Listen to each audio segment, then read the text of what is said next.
also do video recordings, so I have a backup just in case. Okay. All right. Here we go. Thanks for being here, everyone. Sit back and relax and enjoy this show because it's coming to you for free. Okay? Okay. In 3, 2, 1. I've got this song that I holler to. It goes like this.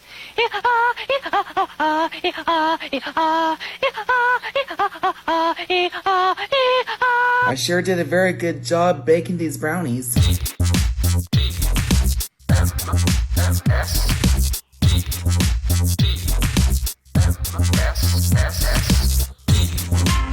The morning stream. If God was a villain, he would have been me. Ooh, shit. There we go.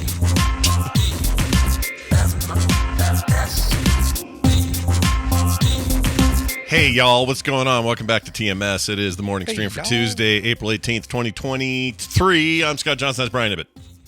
Oh, hello, Scott. Hello. I can't believe you start us off with some, what is that called? It's called, like, Heefin? Oh, is that a thing? Heefin or Meefin or... Yeah, that... like, there's a... I've never even heard of that before, the Meefin part. Oh, my God. Let me see if I can find...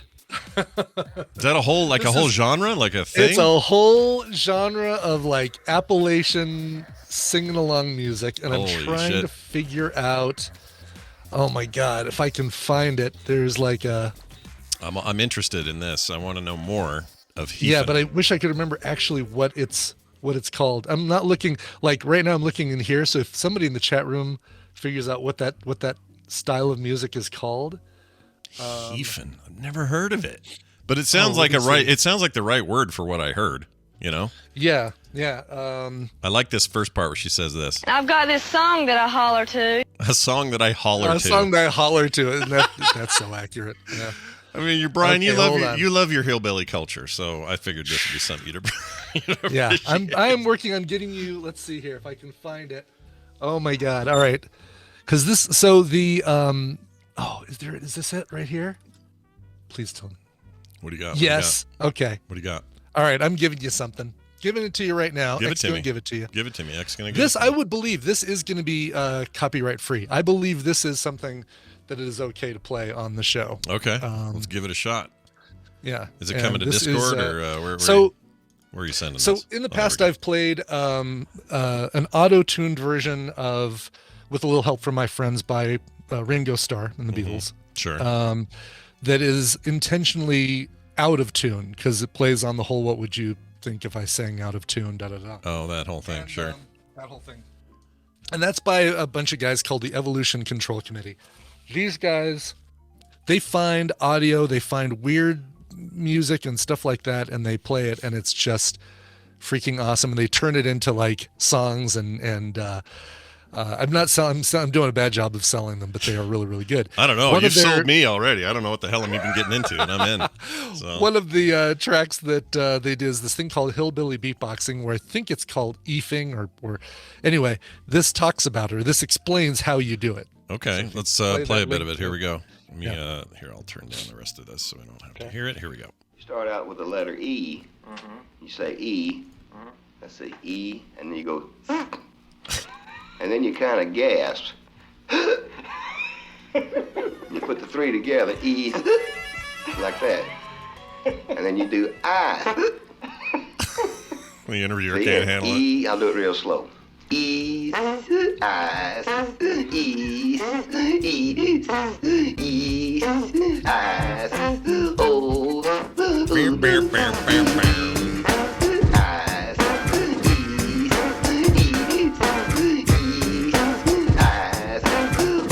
Okay, what does it say about me that I love this? What does it say? It says that you're human because there is no reason you shouldn't love this. Yeah, how can you not love this?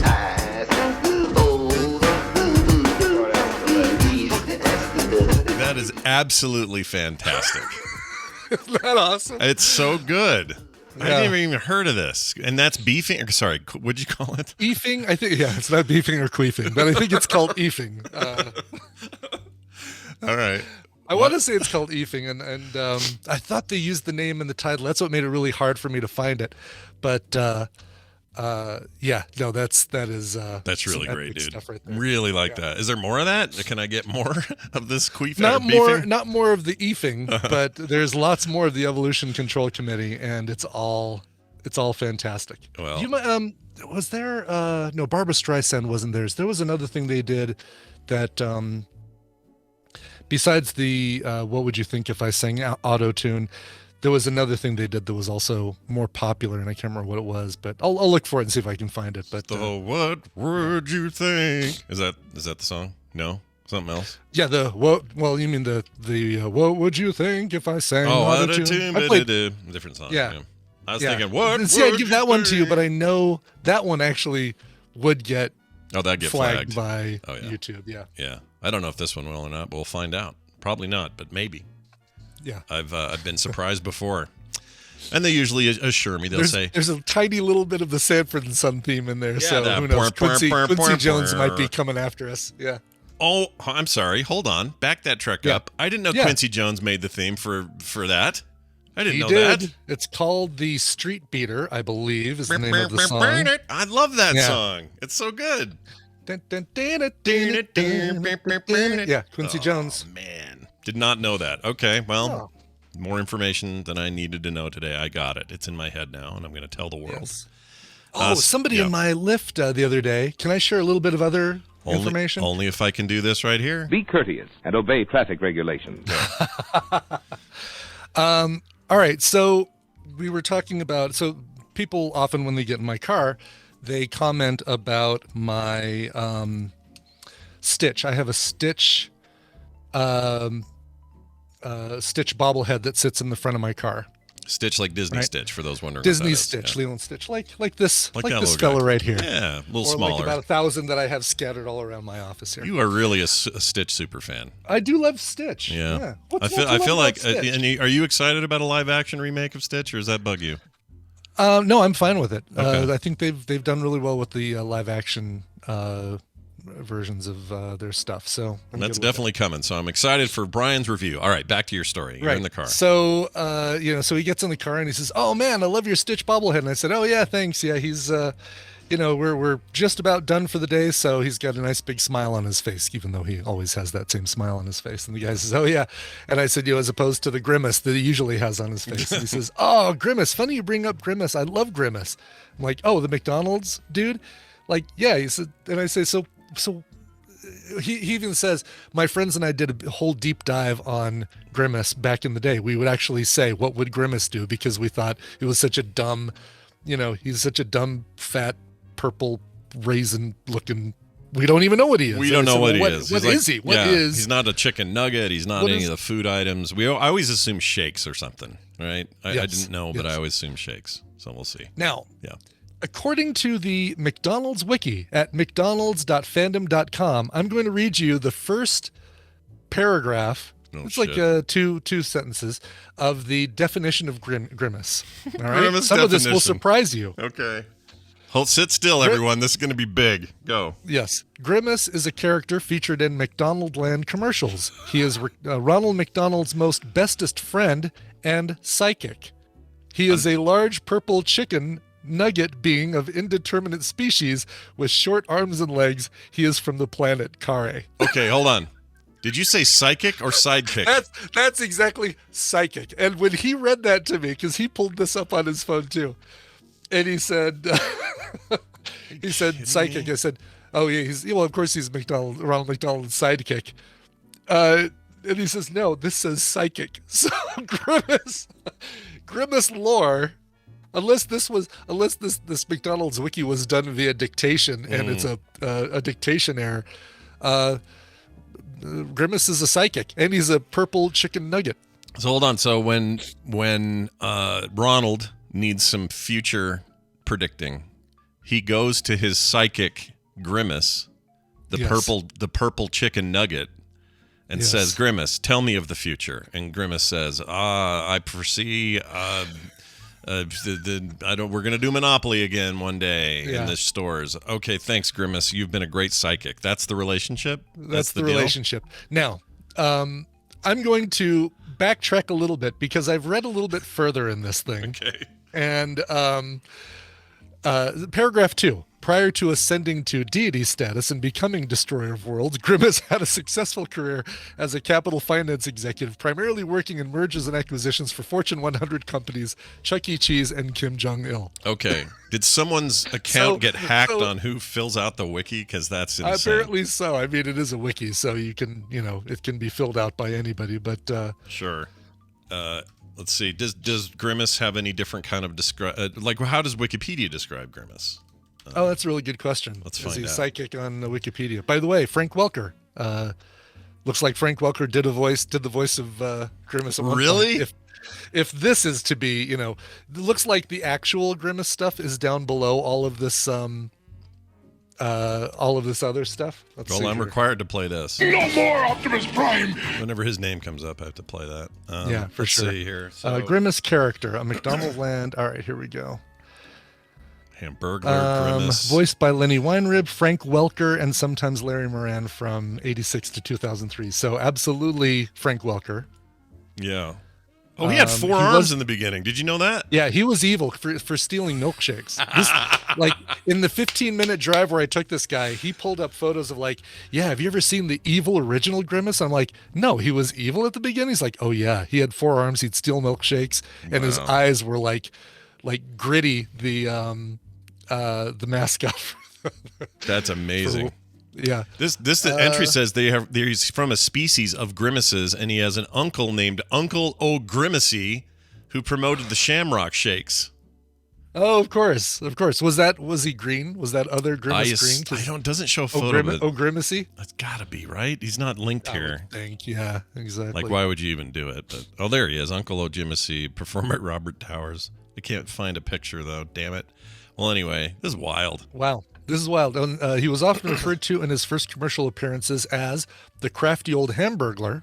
Oh, I'm sorry. I'm reading Hamburglar. I went one paragraph too high. I forgot to. I was like reading, and then I looked away and came back. So he's a theft Evil and a felon. Grimace, stealing milkshakes and cokes. Reintroduced to 72 as a protagonist, where he only has one set of arms.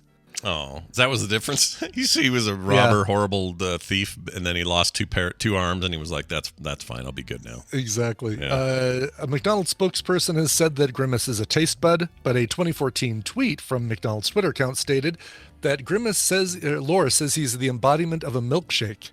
Okay, so that's my understanding was milkshake somehow. That's what I always That he thought. is an actual milkshake. Yeah, he's the embodiment. He's a and instead of having like a cup walking around, a sentient milkshake. yeah, it's like the guts of a milkshake. That's what that was when I was a kid. I think someone somewhere told me that, but I still to this day, he's a big purple weirdo. Like it's weird. He is a big purple weirdo, and I'm bummed now. I'm really bummed that he's not psychic. I wish that the McDonald's fan wiki was true, because you're getting very hungry for a Big Mac. Mm-hmm. Yep. That's a pretty good Grimace, actually. You did a good job there. Thank you. I've never actually done a Grimace before, but had a little bit of a me and Frank Welker. A little bit of a Barney the dinosaur vibe to it as well. Well, so does Grimace. Thank you very much. I was going to say they're cut from the same purple cloth. I think those two. That is my fat purple impersonation. It's applicable to Grimace, Barney, and Dom DeLuise. That's right. Who was very purple in the end. By the end, sadly, very purple. Very purple. Mayor McCheese, by the way, this is a fun little side note. Yeah, I love the Mayor McCheese. Sure. He was voiced. So they had there was an episode of Clerks, the animated series, which got canceled way too soon. Very good series. Which was so good. It was really good. Running Batman joke. Oh, it was legit good. It was fantastic. It was. Yeah. Anyway, he was voiced by Al Franken. Oh, really? Yeah. This is the Mayor McCheese. Yeah. Isn't that crazy? They had an episode called "Nothing Can Kill the Grimace," and they had Mayor McCheese in there, played by Al Franken, future senator at the time. I guess he wasn't in the Senate yet, but he would be.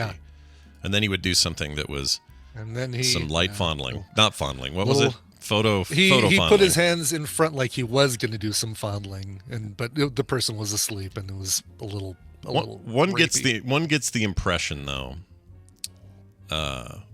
that he may be bowed out too quickly compared to all those around him who also do worse things. You know what I'm saying?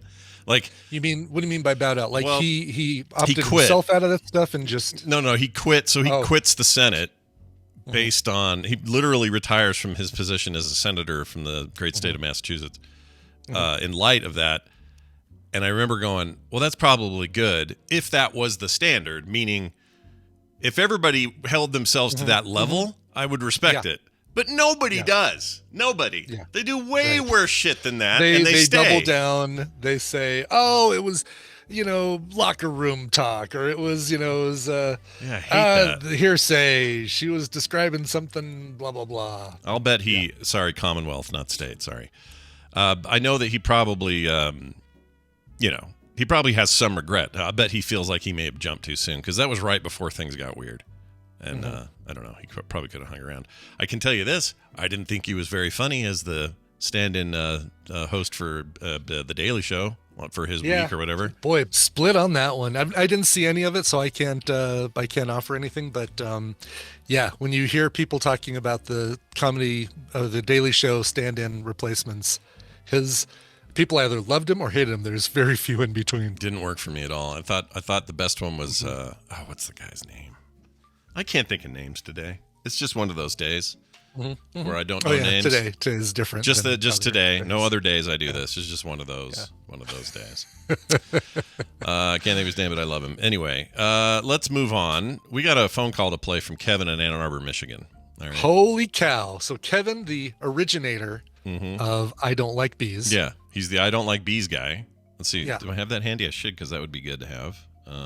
I don't like bees. All right, so famously, Kevin from Ann Arbor, Michigan, right? One of our favorite sound clips of all time. He hasn't written in a long time or done anything, and I just thought, oh well, he's fallen off. He's gone somewhere else. He's busy, whatever. I just didn't know the fate of Kevin in Ann Arbor. And we didn't even know if he was still listening. Any of that stuff. No, none of it. But now I get this call, and it's fantastic. And it deals with us and him, and it's just great. I'm just going to play it. Here's a 1 minute call from Kevin in Ann Arbor. Finally, back to the rest of us. Hey, morning stream. Kevin from Ann Arbor here. I don't call a lot anymore and pester you as much as I used to, but I was just listening to an episode from a couple days ago, and Brian was talking about waking up at 4, not being able to fall back asleep, and then Scott was talking about dreading having to pee in the middle of the night because that's what sets off the old brain, and so you pee as many times as you can before you go to bed. I'm 32. You guys are like a lot older than that. And the fact that I can relate so well to both of you does not encourage me, give me a lot of encouragement for the next 20, 30 years of my life. So I'm already having the same problems as you now. So I appreciate it because misery loves company, but I'm also like, great. I'll be doing the same shit when I'm 50. Anyways, I love the show though. I also don't like peeing in the middle of the night. Bye. Isn't that great? So fantastic. And Brian's right. Don't be adding years to that. That's like 18 years. Yeah, like 20, 30 years. No, hold on. Yeah. Slow that 30 down there, buddy. What do you think? We're 70 by now or whatever we're supposed to be? Anyway, that was great. And we don't like these long periods of time where Kevin doesn't write in or call in. So, Kevin, feel free whenever you've got a thought. I think you're one of the all-stars, so please send those in. We love it. Exactly. Hey, very well done. You're an all-star. Hey, now. He's an all-star. Hey, check this out. Andrew from, this is Asher77 in the chat, sent us a text that I thought would be good because I didn't know this. Maybe you knew this, but let's read it. Hi, S&B. In regards to the 112 game on Wednesday's Battle Royale, so this was a couple of weeks ago. 112 or 112 is the international recognized emergency number and will divert to the country your emergency is in.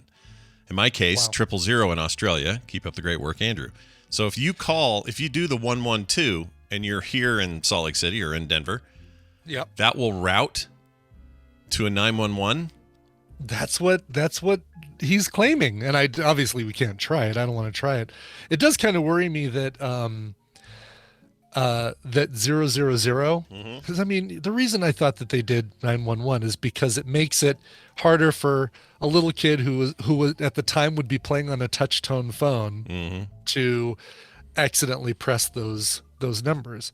But 000, like again back in the day, now not such a big deal when you've got send and, phones to unlock with Face ID and all that stuff. But 000 seems very easy. So does 999, which is, I think UK is 999, right? Yeah, yes, I think so. Aren't they 999 or 99?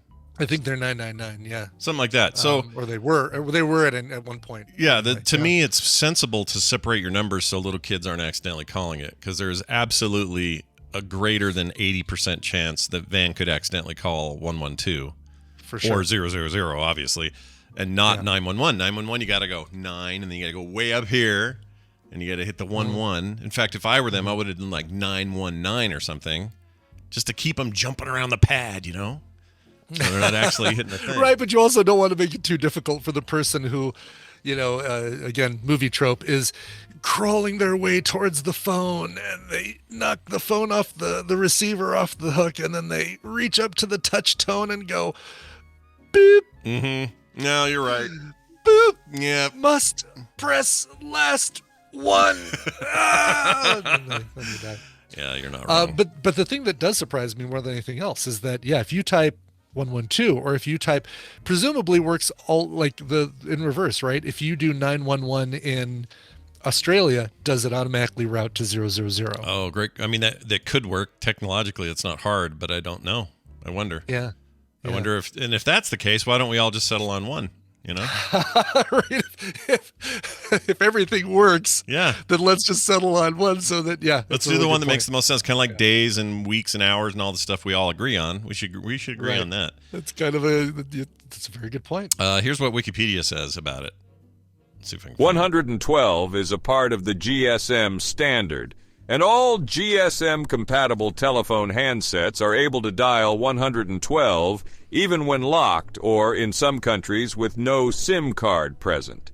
It is also the common emergency number in nearly all member states of the European Union, as well as several other countries of Europe and the world. All right. So, basically what we said. Yeah. Yeah. It's interesting. Right. I guess I'm going to remember that so that, Oh, yeah, it is. It confirms here. 999 in the United Kingdom. Hong Kong is 000, so is Australia. Okay. Wow. That seems crazy.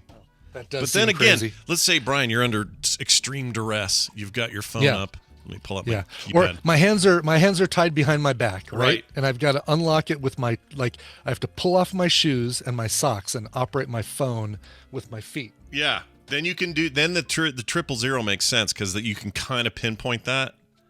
Mm-hmm. Whereas 911, you're okay, toe, I think I'm on the 9. Beep. Okay, now where am I? Beep. Like, Yeah, exactly. Okay, now I'm starting to swing. No. I would assume that unless I've got a gag on my mouth or something, I could probably just say, "Hey, Schmeary, call 911 or whatever." Yeah. Old Schmeary getting her work done. Schmeary. I think that it didn't trigger mine, so that obviously I can say Schmeary. No, it completely worked. I loved it. Okay, let us now. We got to do some news. It's important. The people need to hear what's going on in the world. Yes, we can't leave them in the wings. So here you go.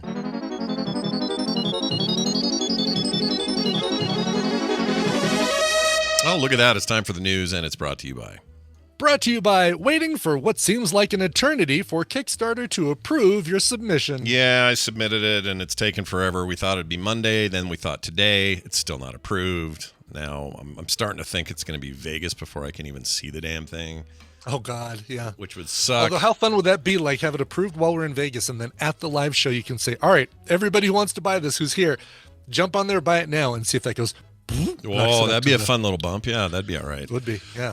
We'll see. I don't know. I don't know how things are going to go. Yeah. Hopefully today, but if not, it'll come around. But thanks a lot, Kickstarter, for taking your sweet effing time. Okay? Yeah, I imagine that time has gotten longer and longer. I remember the Andrew Allen stuff. We were probably waiting 2 days once we were ready to get it approved, 2 days before it actually got approved. But I imagine the number of people doing Kickstarter now versus then is probably 10 times the amount. Is there a future album from Andrew that might come one day? Maybe. Yeah. We've always, like, every time we talk, we talk about the idea of doing another one, and we both love the idea of him just doing a straight up pop song cover album, but it would be jazzy versions of like Wannabe by the Spice Girls and Chop Suey and, and Enter Sandman and stuff like that. That would be great. Yeah. Oh, sign me up for album art. I'll do we, it again. Yeah, absolutely. You're on the, you're on speed dial for it. Speed dial for album art. I'm ready. I love that idea. All right, here's some story about Walmart. You're familiar with their cup soup offerings. I'm familiar with their curbside cup noodle maple egg sausage monstrosity delivery service. Yeah, they did. It's a hell of a thing. They bring it right out. We actually went and saw Tristan yesterday at his Walmart. So. Oh, nice. And how is his Walmart compared to other Walmarts? Just give me a taste. It's just, it's. They're all a little sad. Is that what you're saying? They're all a little sad. Yeah. It's at least this one in this area. Somebody got beheaded behind his Walmart. Oh my gosh! While he's working there, ago. Was he there at the time? It was overnight, but people came back to the openers showed up to Walmart to find somebody beheaded behind the store. Oh, that's the kind of the kind of Walmart. Wow, that says it all right there. That answered my question and then some. Holy he's had people do meth in the bathrooms and come out dancing during as soon as they've closed and turn on the house music for the cleaning crew. Some guy comes out of the bathrooms and dancing just like he's one of the snakes being coaxed out of Ireland or something. That's wild, man. Yeah. Beheadings and meth heads. That's actually a lot. This is not a bad part of town. It's a relatively good part of town, but it's a bad part of Walmart for sure. Yeah, exactly. That's rough, man. All right. Well, hopefully anyway, he never has to find a head in the back of a dumpster. Let's do this one. Walmart removes a T-shirt after customers spot a hidden vulgar word. All right, so they did a little sleuthing there, and they found this problem. Walmart's doing some damage control after inadvertently selling a T-shirt with a hidden vulgar word. The T-shirt has an artistically designed motto reading "Recycle, Reuse, Renew, Rethink," and the RE is capitalized with the other words stacked on top of each other. Common thing to do in typography. People do it all the time. Yeah. When only reading the letters from left to right, a person can see the intended message of the shirt. However, if you read it vertically, one of the words spells out something rather offensive. I'm going to show the shirt. Let me pull up this shirt. I kind of love this, actually. If it was intentional, it has to be intentional, right? Because recycle, reuse, renew is pretty common. Mm-hmm. But rethink is not a common fourth word in the recycling group. No. But it is, for listeners who have not figured it out, see you next Tuesday is basically the vertical first letter of the words made up when you take RE off of them. Yeah, it's and they're beautifully stacked in a nice Futura bold. There's no way they didn't know, dude. They had to know. Yeah. They had to know. Somebody's a chucklehead down at, I don't know where these are made. Somewhere awful with like child labor and stuff. And whoever designed it's like, tee-hee-hee, it's my last week. Tee-hee-hee, and then did this. There's no way. There's no way that was an accident. But, no, I think it is hilarious. It's just, is it somebody who doesn't, who believes that recycling is too woke? I'll show them. I'll put a dirty word in a thing. Exactly. I don't know. That could have been the upset employee. Who knows? But the green T-shirt has now been pulled. It was available. It's only $5. I would have bought one for sure. I know. Look at that price, and that's Canadian bucks. Oh, is that the Canadian Walmart? Yeah, which means I think it would have been about $3 for us. The way that their exchange is right now. But anyway, let's see. The merchandise was available at the Canadian stores. Was quickly scrapped. The shirt was sold at Walmart Canada locations. Has been removed. Company said, according to a statement to some Fox television news outlet. It says the image of the T-shirt continues to circulate online. Did not stop comments from flooding on social media. Yeah, that's how that works. Yeah, that's how social media works. Yeah, you don't just stop. You don't go, we're done because they pulled it. They don't like this. Please, can we all stop talking about it now? Because they not a fan. What were they thinking? For real. Yeah, I don't know. Yeah. So somebody gets beheaded in a Westminster Walmart. In Canada, the equivalent is somebody bumps you in the shoulder as they walk by and they don't say sorry or sorry. Oh, that's really the equivalent. Dark. That's a Canadian Walmart. Yeah, that's a dark Walmart. Don't go there. That's the Walmart, the wrong side of town. Yeah, for sure. Yeah. All right, this is a cool story. I don't know, for some reason I thought of Bill because he is both a maker and a bird lover. Mm-hmm. I could have saved this for him, but anyway. Dead birds get a new life. In New Mexico, we have researchers who are developing taxidermy bird drones. Oh. And this is real, by the way. This is a Reuters story, not some like Onion thing. Yeah. I had to double check because I was a little unsure. Right. Yeah. But that's look on at this. Reuters. Look at this bird, you guys. There's a photo there. Scientists in New Mexico are giving dead birds a new life with an unconventional approach to wildlife research. A team at the New Mexico Institute of Mining and Technology in Socorro, I think is how you say it, is taking birds that have been preserved through taxidermy and converting them into drones in order to study flight. So they're studying the flight of birds, or flight in general. Dr. Mostafa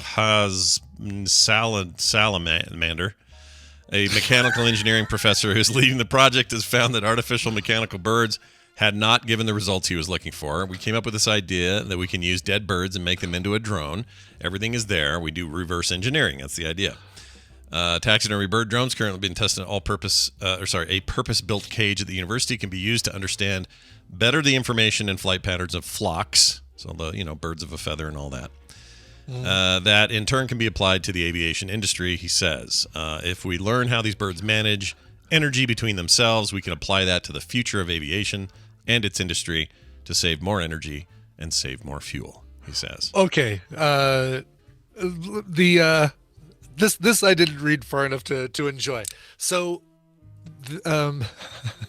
they can be used to understand the formation and flight patterns of flocks. So they think that they're going to fly this drone with the, this dead-faced bird among all of its friends, like among all the other birds, and the birds are going to be like, oh, cool, there's Frank. Yeah, all right, let's keep going. Yeah, Frank, you look a little tired, but I guess you're fine. Don't worry about it. Let's do the V pattern. Let's do the V formation. All ready? Okay, 1, 2, 3, V. It does assumes a lot about the birds not recognizing this strange thing, right? Sound, right? The sound, the look. I mean, Frank sure sounds, I don't know, mechanical. I like this Frank the Bird. This is a good name for it. It's good. It's a solid choice. Because this is what this bird drone looks like, a Frank. It does look like a Frank. The poor thing. I mean, before you freak out, animal rights people, these are already dead birds.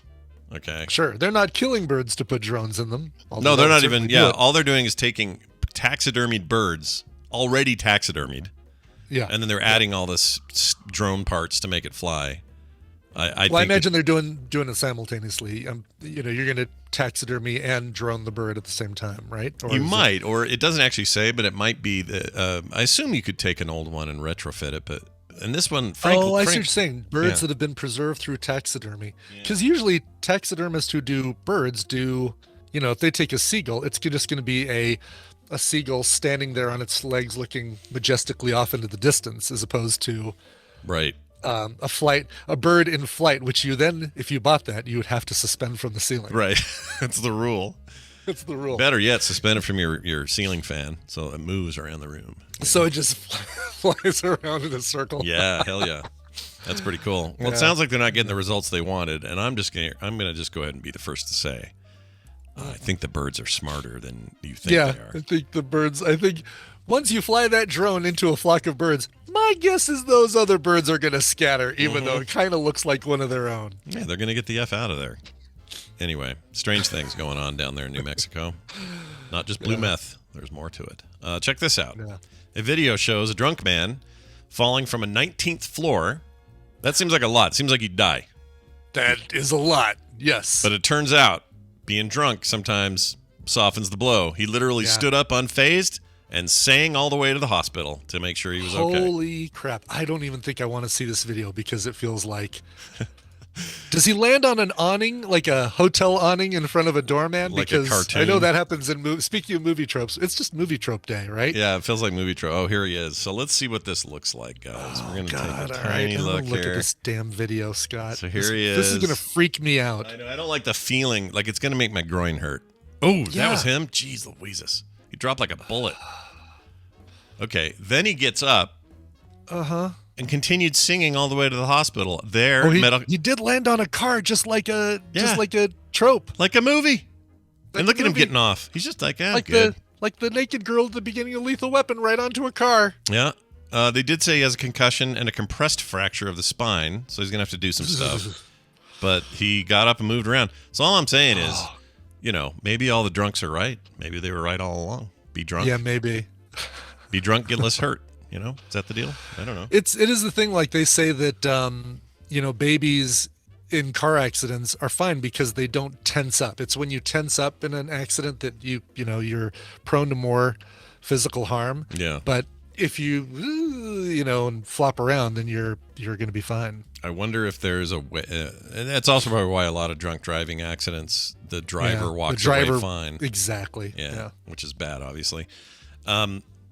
I wasn't going to say, I don't think I have the capability, mentally or otherwise, to relax when I know a wreck is incoming. No, I don't either. It's like, okay, oh my God, that semi's heading right towards us, and I can't. The car is stalled. Go limp. Yeah, I don't have that ability. It would be awesome if I did, because I could use it for all kinds of stuff. Like, I'm sure there are people who have mastered their domain to the point that they can do that sort of thing under stress. I don't know who you are or how you did it, but send your tips to themorningstream@gmail.com. That is a one in a million kind of landing on that car too, right? Like, if he's a little bit further forward and he's got like the windshield kind of bracing and being more of a non-collapsible thing to hit, or the back or the trunk, or missing the car entirely, he's out, he's gone, he's done. Yeah, it's no good. We have a mutual friend who told us a story about watching a live accident happen on the road. Oh, God. That sounded awful, by the way, first of all. Yeah. And then you had to drive the West home. Like, I don't even know how you deal with that. But and hearing his description made the visual, I'm sure, as horrible as the actual experience was. I can't even imagine. Just like, I've seen a few accidents. None of them have been fatal. The ones I've seen, like physically witnessed somebody cutting over or missing a light or whatever. I've seen those, but no one's ever died in front of me like that. That would be rough. I don't think I could do it. Nope. Meanwhile, I can go into Grand Theft Auto and shoot 500 ladies. It's fine, whatever. But I can separate that. And nobody can do a damn thing about it. You can't stop me. You can't stop me. That's all you're gonna get. Don't worry, folks. That's the extent of Brian's. That's all you're gonna get. Yeah, Brian's frump impression is best that you're gonna get. We're not even gonna say his name. How about that? Ronald Frump. Claire yells coward. Yeah, whatever. It's the right thing to do, Claire. All right, final story. Unless, this might be our final story. That's literally our final story. Okay. A Japanese cafe waitress. We call them servers now, right? That's the deal. We don't. Sure, but it depends on the cafe, because we went to like a cafe in Shibuya, and it's very different than what you would call a cafe in America. Oh, tell me. They're dressed as maids, and you call them over like maids and stuff like that, and they sing while they bring cat-looking cakes to you and stuff like that. Cat-looking cake, like it's shaped like a cat, like a cat's face. It's like a cake that's got ears and whiskers. No and stuff actual like that. Cats were harmed in the making of the cake. They're not made of cats. Oh, yes, thank the Lord. So the Japanese cafe, it needs a little asterisk and define what kind of cafe. Yes, a maid cafe. That's exactly Keiketsu. Okay, so that's like a subgenre of cafes in Japan. It is a shub genre. A shub. Shub genre of cafes. Yes. Shub, you ever lose your cat cafe? I'm hungry. Let's go to Subway. You ever lose your cat cake? Your cat cake? So check this out. Japanese cafe waitress fired for mixing her own blood in the cocktails. This is not a cultural thing of cafes, okay? Don't be putting your own blood in anybody's food. Waitress from Japanese Cafe Hokkaido, in Hokkaido, Japan, I thought it was the name of the place, was fired for mixing her own blood in the cocktail she served. The cafe in Sapporo announced the news on Twitter. Why does everyone announce everything on Twitter? Why? Why are we doing that? We all do it, but why? Why are we doing it? We all do it, yeah. This is the problem. This is why billionaires are weird. It's because we just keep doing it. You want us to go somewhere else? Give us that name. Give us that name, Scott. You want us to go somewhere else? Give us that name. Give us that name, damn it. Saying that we have handle the other social media networks. It says they have fired the unidentified woman who made customers drinks. It's called Orikaku, which means original cocktail, mixed with fruits, colorful syrups, and her own blood. Yeah. Blah. Yeah. Such an act is no different from part-time job terrorism, and is absolutely not acceptable, says the cafe. Well, I agree with them. Adding the business was shut down for a day to replace all of its drinking glasses. They weren't even comfortable enough just to wash them. They had to replace them. I think I'd be okay if they just washed them. It's fine. You don't need I'd be okay with it too, but it's like it's like the Al Franken thing. It's like, you know what? Let's just get rid of all these glasses. Let's eliminate all the, let's take a further stand than maybe we need to, just to show that we're serious about this and we're taking a stand. That's true. Especially if you're a regular there and you're like, I don't want to ever go here again. There's blood. I don't want blood in my cockatilu. So my orikaku. I don't know what this is. Oh, the owner tweeted this. Please let me continue the store a little longer so I can be happy alone. These are bad translations. Yeah. I'll clean the store, change glasses, and dispose of alcohol that may have been contaminated. Once again, I am very sorry to have caused you trouble this time, the owner tweeted. It advertises itself as a space where dark girls and problem children, who are also the cutest, serve customers. That feels like it should not be the last line of the article. No, it feels like that. No, it's not good. Needs to be. We need further explanation about the the cutest dark girls and problem children. Yeah, I'm sure it's like they got a theme where it's they're naughty or something. I don't know. I don't know what you're doing over there. You got your fetish restaurant. It's fine. I mean, I guess it feels like you hired dark girls and problem children to serve. You're going to get blood in your orikaku. Yeah, and by dark girls, I assume they mean like emo, depressing. Like women with dark thoughts. Yeah, dark actions. Yeah, or in Claire's case, like she says, a naughty pale girl. Right. Yes, that sounds about right. You are pale, and she's not. She's she's we're gonna normal. find out. She's like us. She's just one of us. One of us whiteys. Right. Exactly. You're fine. Don't you worry about it. The whitest person I know right now is Phoebe, the baby. She is like, like this stuff, like this right here. Hold on, and I'm not exaggerating. She is roughly this color of this stormtrooper head. Wow. Which is a little yellow, unfortunately. But is that a 3D print? Oh no, that's a. No, that's the one I bought somewhere. I think it's a bank, isn't it? Let's see. Oh no, it's not a penny bank. But there's no hole. It has a hole, but I think that's maybe just the Well, let's see. Lucasfilm, made in China. Yeah, I guess. Aren't I you think a little you're supposed holeless for a stormtrooper? Even like let's see the front of it again. Is that here you go. Yeah. Yeah, you'd think that. I think it's for painting. I think you're supposed to buy this and then paint a style on it or a design. Yeah, you should. You should use the Frog Pants colors. Yeah, we should do it. The Frog Pants logo colors and make a orange and. I'm like you. With you and your Stitch, that's how I am with Stormtrooper stuff. I will buy any Stormtrooper thing I can get my hands on. I got a child-sized one right there behind me. I got like 15 over there that aren't in view. There's another shorter one next to the child-sized one. The Luke Skywalker-sized one. Right, the Luke Skywalker-sized one. Yeah. It's Boba Fett's between his legs. Oh, this guy. I'm talking about that guy, the Scout Trooper. Good, I could not remember Scout. Scout Trooper, Chewie, and then Warcraft Duratan guy back there. Nice. Because we're nerds here on TMS. We're nerds. We collect shit. It is in our contract. I'll tell you what, there's somebody who collects way more shit than we do, and we're going to talk to him after this break. That's Bill Duran. He'll be coming up, as well as a little Science with Bob. We also have a call to play for Bill, which we'll get to in a minute. All that and more, but Brian's got to present this song he worked so hard on. So what do you got there? Oh man, I'm finally ready to debut it. I've been working so hard on putting this song together, and it sounds a lot like another song by a UK psychedelic band called Temples that has just released last week their brand new album called Exotico. This is the brand new song, the brand new single from this album. It's called Oval Stones. They are going to be starting a North American tour in June with support from a band called Post Animal. Here is the British band Temples and Oval Stones. Showbiz Pizza Place with over 60 electronic games. Pizza baked fresh every day. And the stage show extravaganza on 3 stages. Vomit fruit. It's got its name because it smells like dirty socks.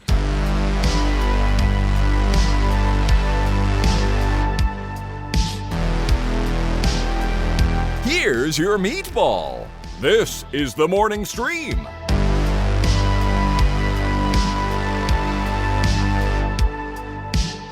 All right, we're back, everybody. Welcome back to the program. Please tell me who that was. One more time, please. That is the band Temples. They'll be coming to the Urban Lounge in Salt Lake City in June and the Bluebird Theater the day before in Denver, Colorado. That is their brand new song, Oval Stones. Aren't you a huge, correct me if I'm wrong, you're a big Pixies fan, right? You like the Pixies? I do like the Pixies, yeah. They're coming to, they're coming here to this little tiny venue we have in Salt Lake that bands just love it there, but it's small. But they love it because the way it's like, I forgot the name of it. If Carter was here, she'd tell me, but it's some kind of, it's a cool name. Anyway, and since I don't remember names today, you're not getting the name out of me. But the point is, is it like all the original members, like Frank Black or Black Francis and Kim Deal and? Good question. I don't know. And those are the only 2 names I can remember. Kilby Court. There it is. Thanks, Carter. Kilby Court it's called. And yes, I think it is the full band, but I don't know that for 100% sure. But it's supposed to be a big anticipation. And there's a whole bunch of cool bands like the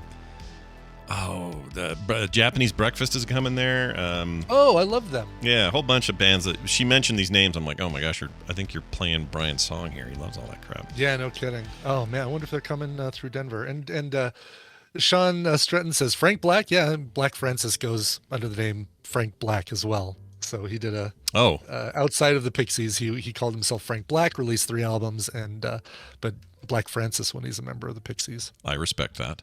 Nothing wrong with that. Do what you got to do with your name. That's right. Okay, we are going to do some Bill time.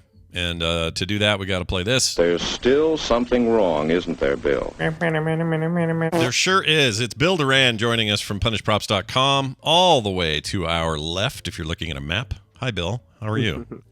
Hello. Good morning. I'm great. Oh, that's so good. You know what? We're great because now you're going to be in Vegas for a bit, and we're super stoked about that. Yeah, got my flights. Got my room. Makes us happy. I'm you got a room? happy. Okay, you figured that whole thing out? I did. It turns out rooms are really cheap. They are. They really are. Yeah, they're not bad, especially if you're doing like a midweek thing like we are. It's not bad at all. Yeah, it was like $40 a night. Yeah, pretty much. It's because the Plaza cares. The Plaza cares. The biggest thing you got to worry about is if it's like, if the Steelers are playing, or not Steelers, the Raiders are playing, don't go that weekend. That's like $400 a night for everybody. Everybody's prices go up. I freaking hate that. But our midweek plan, perfect. Heck yeah. Yeah.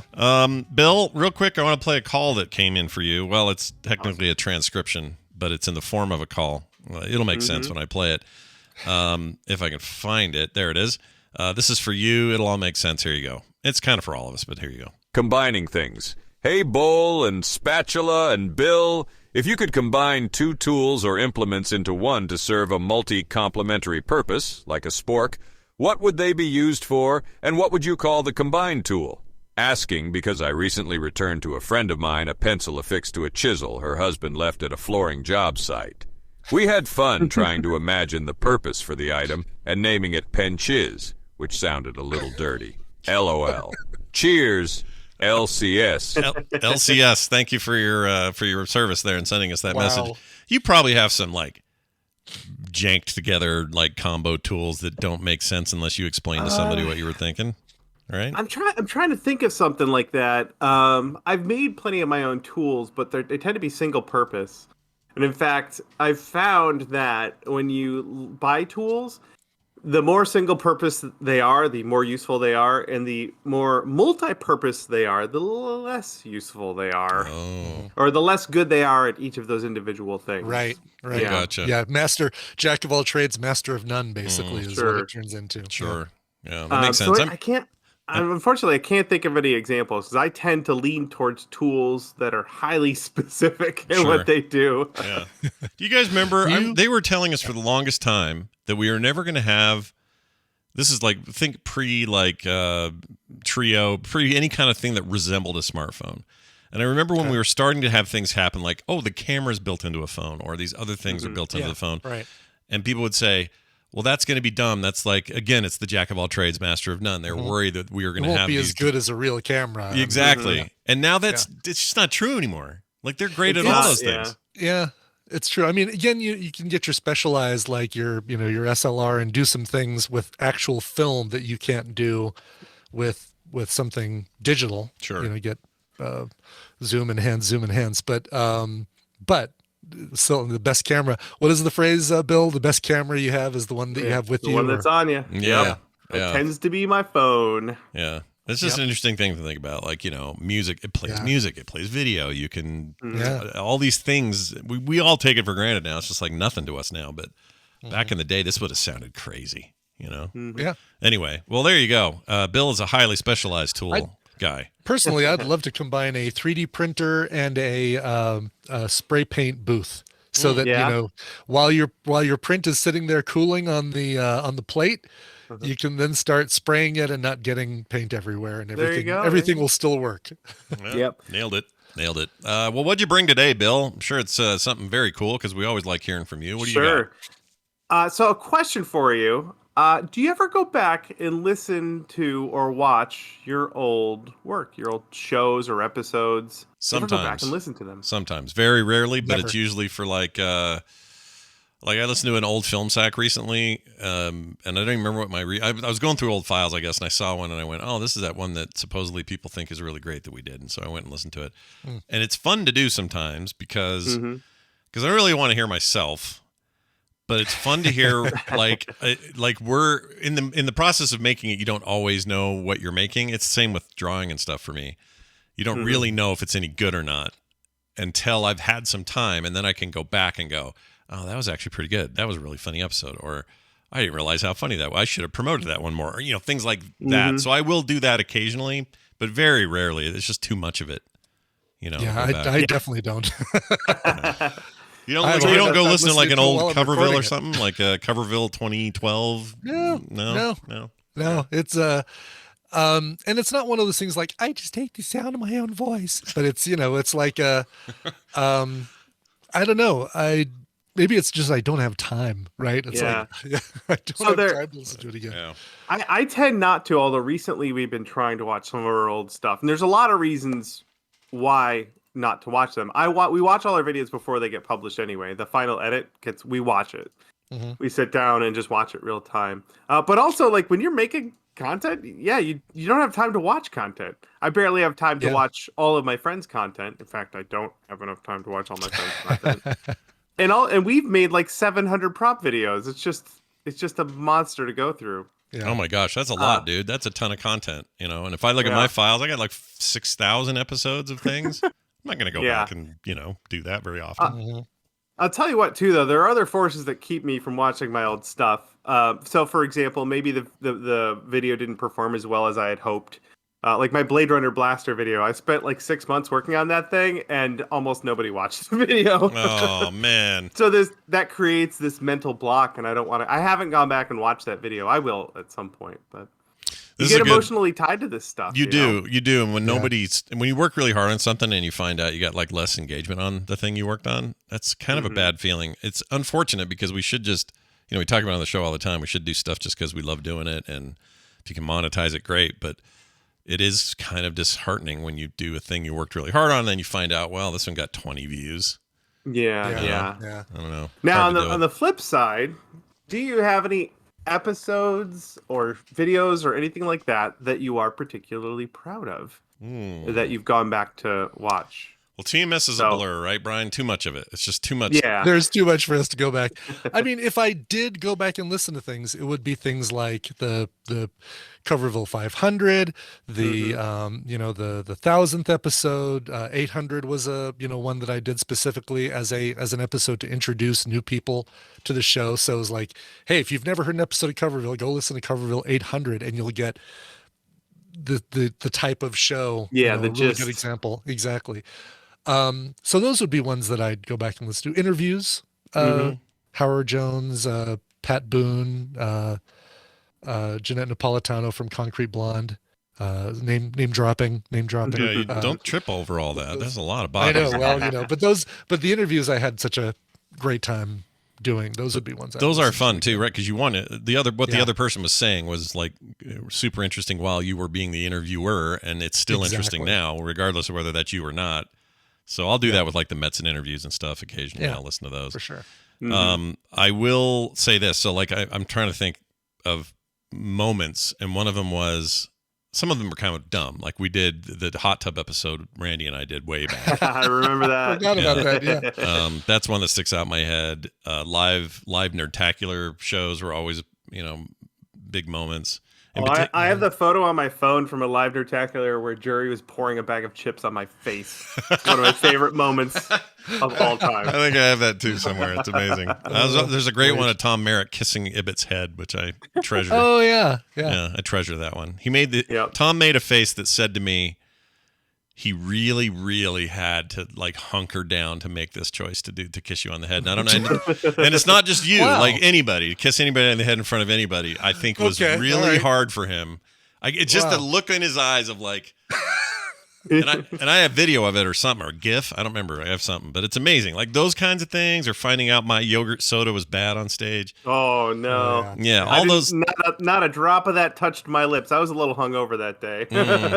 Lucky man. You're very lucky. You may have hurled if you had tasted what I tasted. Yeah, it was pretty I almost hurled without tasting any of it. But also there are film sacks in particular that I think fondly of. Like someone in the chat room mentioned it, but the Street Fighter episode was one of my favorites.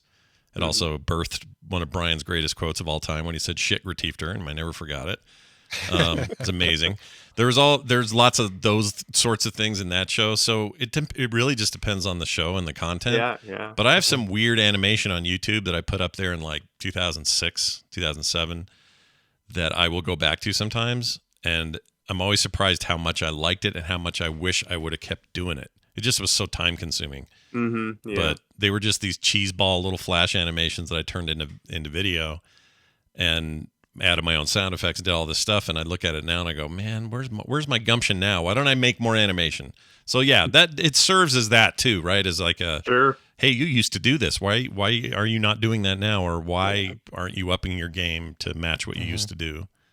So yeah. To answer your question, yes, occasionally we do. Sure. Now, like I said, we've been going back and watching some of our old videos. I've watched a lot of our older videos for a while for our patrons. We were filming commentary on some of our older videos. Over time, they started getting long, and filming commentary for a 45-minute long video takes a while. But things I've noticed while watching some of my older videos, including some of the newer ones, I really enjoy watching them. Turns out I've been making these videos for me. And I think that's a good thing. I've been making these videos as something that I would enjoy watching, and I've been consistent about that, and I like that a lot. Yes. Sometimes I'll watch a video, and I will have zero memory of filming it.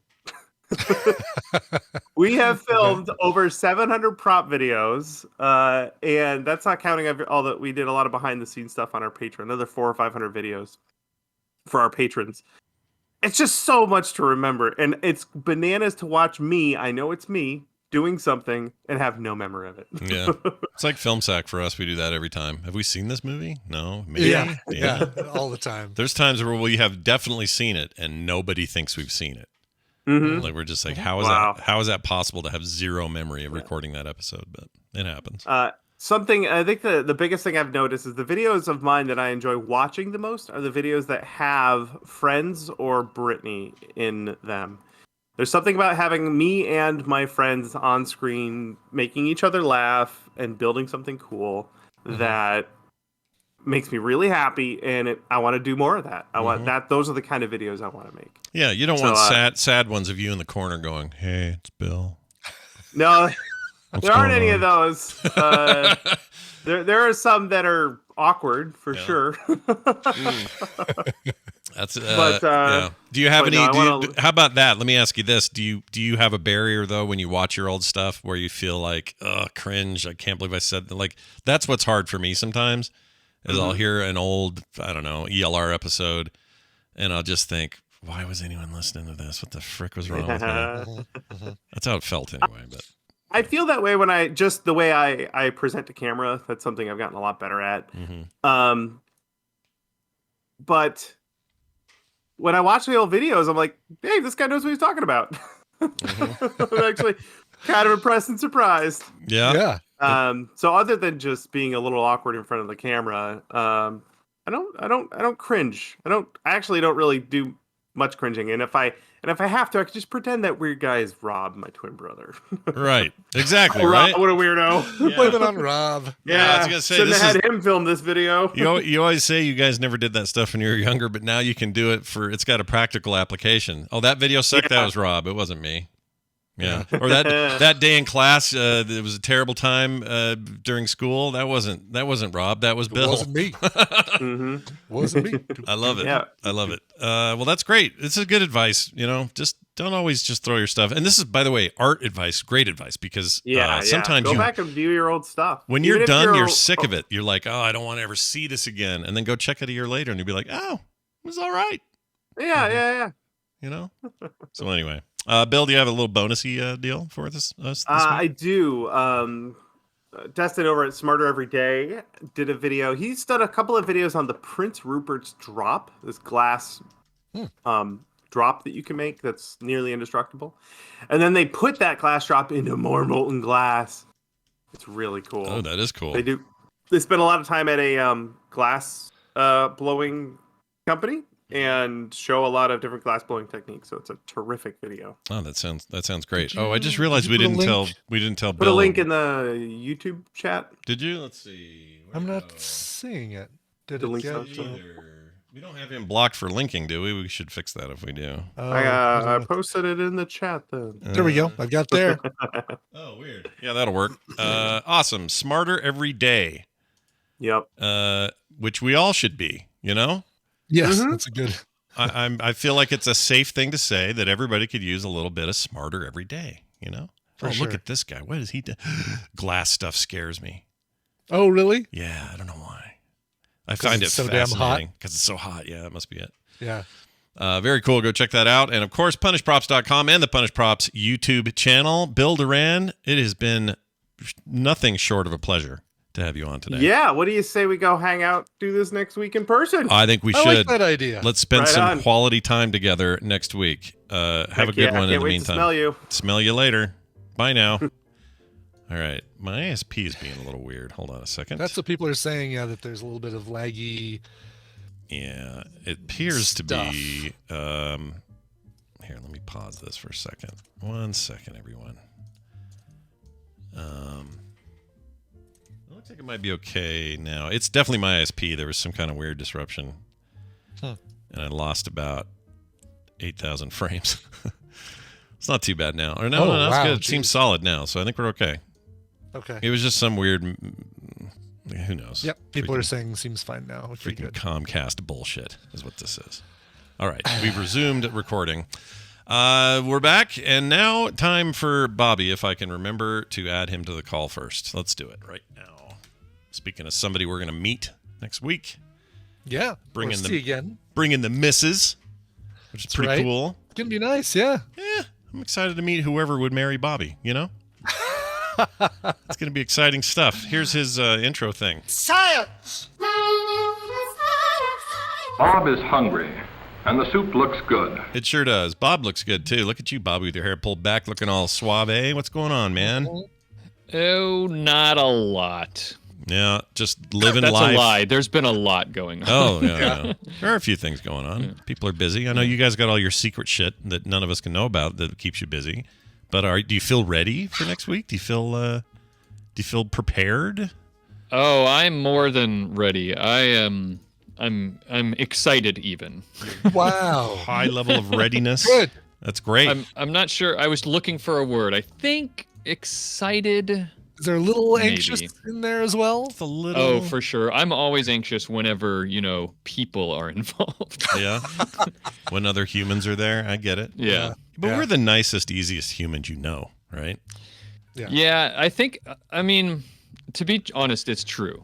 I was out to dinner with my wife, who is going to be coming with me. Yeah. And she was asking about, we were just chatting about how fun it's going to be, and I was telling her, seriously, the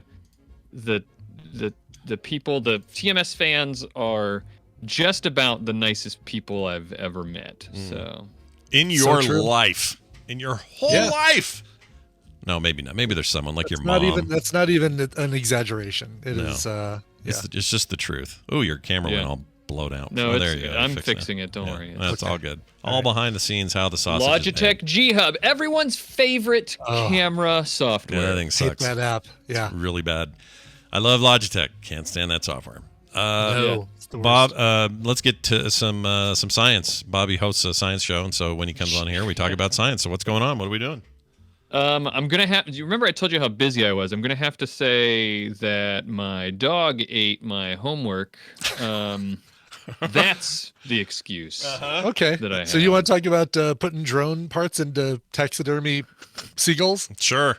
I thought that was really funny. I'm with you guys. There's no how are they going to expect, like, if the excuse is that they're trying to study how birds flock, Yeah.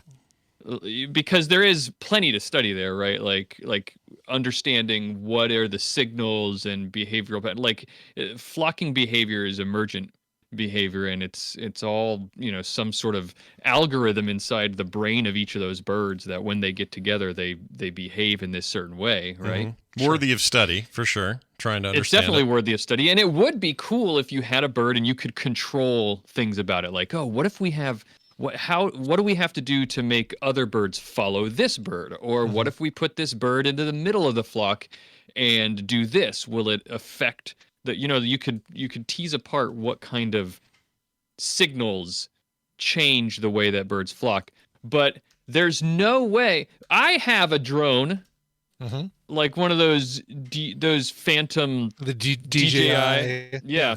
Yeah. And when I turn that thing on, you can hear it from across the city. Right, yeah. There's no. It sounds like someone is running a weed eater in my ear. Yeah. There's no way those birds are going to be like, oh yeah, he's just one of us. Yeah. He sounds a little different, but he's definitely a bird like us. Yeah. I have an image in my head of like just a crowd of people, and then some I don't know, some really janky kid stack of kids in a trench coat walking. Kids in a trench coat. It's exactly what it is. Right. Like, hey everybody, I'm just a normal guy. I will take 2 alcohols, please. Yeah. You're not wrong. I was looking at some video here. They put some up on the New Scientist YouTube channel, and it flaps. I thought maybe it just hovered and its wings never moved. Oh, no way, really? Yeah, so it flaps, and so maybe we're missing part of this content, which is like it flaps pretty quickly, but I can't tell if it makes sound. Is the problem? It doesn't show. The video is got music over it, so I can't tell. So my guess is it's a highfalutin idea that just didn't quite hold water. Yeah, maybe. Still fun to see, I've got a whole list of. I haven't started my picking what I'm going to talk about on the podcast that's going to publish next week, but I do have one here that I started reading through that's about the headline is science confirms the best kimchi is made in traditional clay jars. You might find that interesting. Oh my gosh. Yeah, so the best kimchi I ever had was made in a jar and was buried for 6 months or something. It's the most amazing, smelliest thing I ever ate in my life. Totally stunk. Well, so I read through the article real fast, and they said that they think what's causing it is that the clay jars are really porous, and that it allows for the water very salty water because you put a lot of salt Yeah. in when you're making kimchi. So it's seeping through the clay jars, the porous clay, and also allowing carbon dioxide to escape through the clay. So the general level of carbon dioxide is lower in the jar than, say, a glass or a metal container. Mm-hmm. And so they think that maybe what's going on is that the bacteria that makes the kimchi taste good it's lactic acid bacteria, and it likes a lower carbon dioxide environment. And the other stuff that makes kimchi not taste good is other types of aerobic bacteria, and aerobic bacteria, as I'm sure you guys know, loves carbon dioxide. So with there being less carbon dioxide in there, the bad unwanted aerobic bacteria, there'd be less of that and more of the salt-loving lactic acid bacteria. Yeah, that is interesting, right? Because it feels like they wouldn't have known the difference back then when people in ancient times were making early forms of kimchi. They just had clay pots. That's what they had. They stick them in there, bury it, and done. Exactly. And say, this one's a little more porous. I think this one will have a better flavor to it. Yeah, I always find that interesting because they don't know. They don't have any idea until it's just working and they know it's good and people like it, but they don't know why. And I like studies like this because there's a lot of people who, especially when it comes to food and especially when it comes to like ancient wisdom, quote unquote, a lot of people are like, oh, people have been doing it for thousands of years, so it must be best. And so that type of thinking often leads to sort of confirmation bias, and people just, oh, it's supposed to be the best, so then of course I'm going to have this biased way of thinking, and then I will convince myself that it tastes better, when maybe it doesn't really. Right. You're just looking for it, Yeah. So these people are doing what scientists do and saying, you know what, we should actually look at this and see if it is better. So that's the first thing they did, according to this article, is they just made some batches of kimchi in a traditional clay pot, and then other ones in other pots, and then they just blind taste tested it, and then also measured it to see what kind of bacteria and stuff are in it. And then they looked at under like a microscope, I think they actually use CT scans too to look at the microscopic structure of the material and what's going on there and stuff like that. Again, a thing my brother's ancient ancestors would not have the wherewithal to do. They just knew it was good. You know? And they couldn't even test it in different things, because that's another thing, So I know that we talk when it comes to construction, the Romans figured out a lot of really a lot of things that we still use today, especially with things like concrete. And, and so a lot of people think like, how did they figure that out? Like it's just amazing that they figured it out, and it's not like they just sat down and did a lot of the science that we can do today. And sure, they had the scientific method hadn't even been created then, but they were good thinkers, and they also, a lot of people don't think about the fact that the Roman Empire lasted a real long time. Had a long time for trial and error. Exactly, and that's what it is. So they had people whose job, if your job was if you made a living building as an architect or some sort of builder, and you built things out of concrete, you had quite an interest in trying to figure out what the best way to make concrete is, and so that's what you did. And you tried something, and then you tried something else on a different structure, and then you saw which one lasted longer, and then you passed that knowledge on to, because all of this was passed on through families, right? All these trades were usually passed on through families, right, or apprentices, if nothing else. And so you pass that knowledge on to the next person, and the next person tries some different things. But the reason I bring that up is because these clay pots didn't even have that as a benefit, because what's the alternative, right? They didn't. I don't think, I don't know when glass was invented, but I don't think they had glass jars, and they certainly wouldn't have. I guess they might have had like bronze. Yeah, pots. They could have had bronze, possibly. So maybe they were trying other things maybe out. Yeah, but that would be just trial and error, right? They don't really understand the ins and outs. Like, oh, this one tastes like a Moscow Mule. Let's not ever have this one again. Yeah. This kimchi. Yeah. I assume this is all the thought process, by the way, that I would normally go through before coming on the show. I would say, well, when was glass invented? Let me actually look that up. When did they have bronze pots back? Let me see. Yeah, no, this is like seeing how you make your sausage. That's like right. this. Exactly. Right. So let me ask you this, and I know this seems separate, but to me, it's like the same process or the same kind of question. And I'm sure data exists. I just haven't looked it up. But you know that feeling when you're at camp or you're somewhere outside. Food tastes better. You don't know why it does.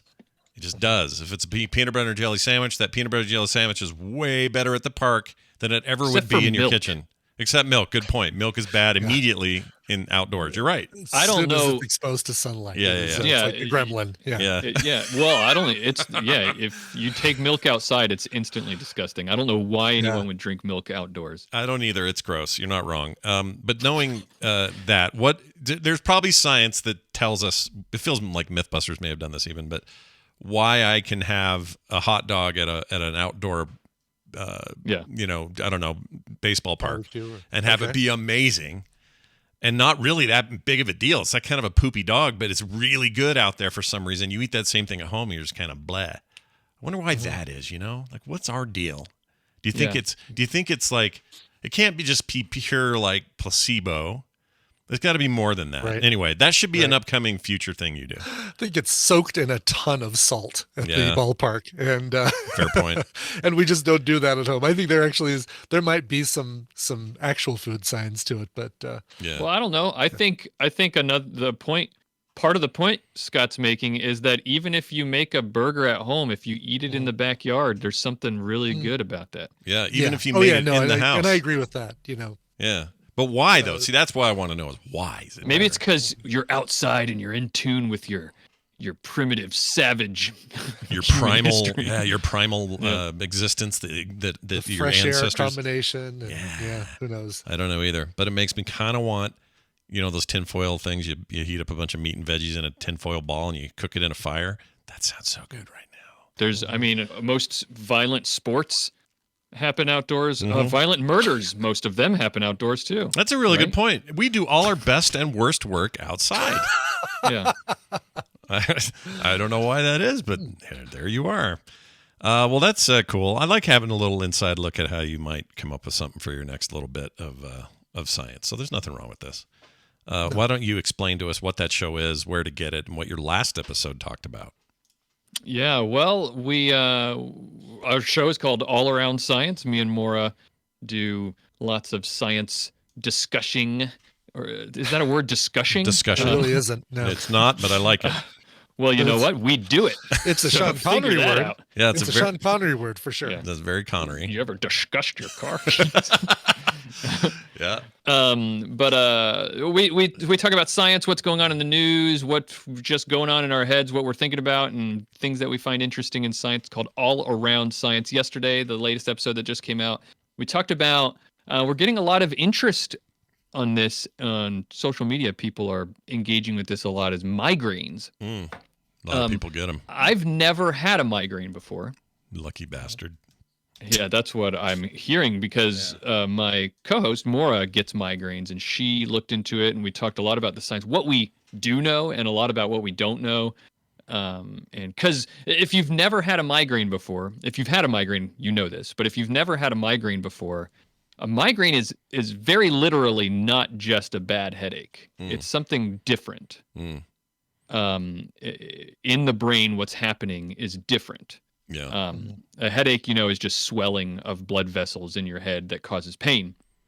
But a migraine is totally different. And so we talk about that. And it seems that people are really liking this one. So you should check that out. All Around Science. I can count on one hand how many times I've had them, but every time I have one, worst thing. It's the worst. And lots of migraines are very different. There's a very wide range of experience with migraines. And that's part of what makes it so hard to study and why we don't know a lot about it. I wish mine wasn't so painful. My sister gets them too. My sister Misha, she gets them really bad. She has to lay in the dark for like 2 hours to get rid of them. I wish they weren't the painful kind, because I have heard of kinds that are like, oh, you just kind of feel euphoric for an hour, or you see bright lights. Exactly. I've never heard of that before. Exactly, Brian. No, There's some people just have all sorts of symptoms, but pain is not always one of them. Huh.